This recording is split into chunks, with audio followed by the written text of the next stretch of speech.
Immunity, today topic is immunity. What is immunity? Immunity जो होती है हमारे बॉडी के अंदर खुद ऐसी इम्यूनिटी होती है जो गॉड गिफ्ट इम्यूनिटी होती है, जो कोई भी एंसेस्टर यानी कि डिजीज़ कॉजिंग एजेंट्स या ऑर्गेनिज्म आता है उससे लड़ने की जो क्षमता है क्या कहलाती है? इम्यूनिटी कहलाती है। इम्यूनिटी इज़ टू टाइप्स की होती है, एक इन्नेट इम्यूनिटी, दूसरा एक्वायर्ड इम्यूनिटी। इन्नेट इम्यूनिटी यानी कि वो इम्यूनिटी जो गॉड गिफ्ट होती है, यानी कि बिफोर बर्थ होने से पहले जो माँ के अंदर पेट में जो होता है, पेट में होने के बाद ही बच्चा जो अंदर होता है माँ के पेट में, वो उसमें से तब से ही क्या हो जाती है? इम्यूनिटी जनरेट हो जाती है, उसे हम इन्नेट इम्यूनिटी कहते हैं।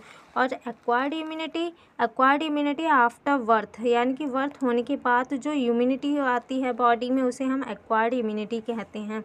अब इन्नेट इम्यूनिटी को भी हम दो पार्ट में डिवाइड कर सकते हैं, first line of defence, second line of defence. First line of defence यानी कि नॉन स्पेसिफिक होता है, एक्सटर्नल होता है। ये टर्म से याद ऐसे ही रट्टा मार लो बस, ये ऐसे ही डायरेक्ट क्वेश्चन आते हैं कि फर्स्ट इन्नेट इम्यूनिटी का मतलब किस टाइप की होती है? नॉन स्पेसिफिक होती है, first line defence non specific होता है या स्पेसिफिक होता है, इसलिए ऐसे ही इसे रट लो। Innate immunity first line of defence यानी कि नॉन स्पेसिफिक और एक्सटर्नल होता है। Second line of defence blood में इंटर करता है, यानी कि ब्लड में बैक्टीरिया में इंटर करता है, यानी नॉन स्पेसिफिक और इंटरनल होता है।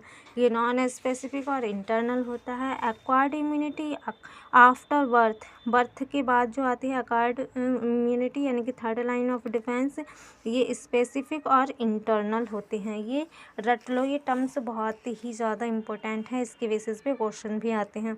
नॉन स्पेसिफिक, ये फर्स्ट लाइन ऑफ डिफेंस में फिजिकल बैरियर और फिजियोलॉजिकल बैरियर, ये बैरियर्स होते हैं। एग्जांपल में देखो, फिजिकल बैरियर में हमारे स्किन आ जाती है, म्यूकस मेम्ब्रेन आ जाती है, ये हमारे फिजिकल्स बैरियर में आ जाता है। और हमारे फिजियोलॉजिकल बैरियर्स में हमारे HCl आ गया, सलाइवा आ गया और टीयर्स आ गए, ये फिजियोलॉजिकल बैरियर्स हो गए।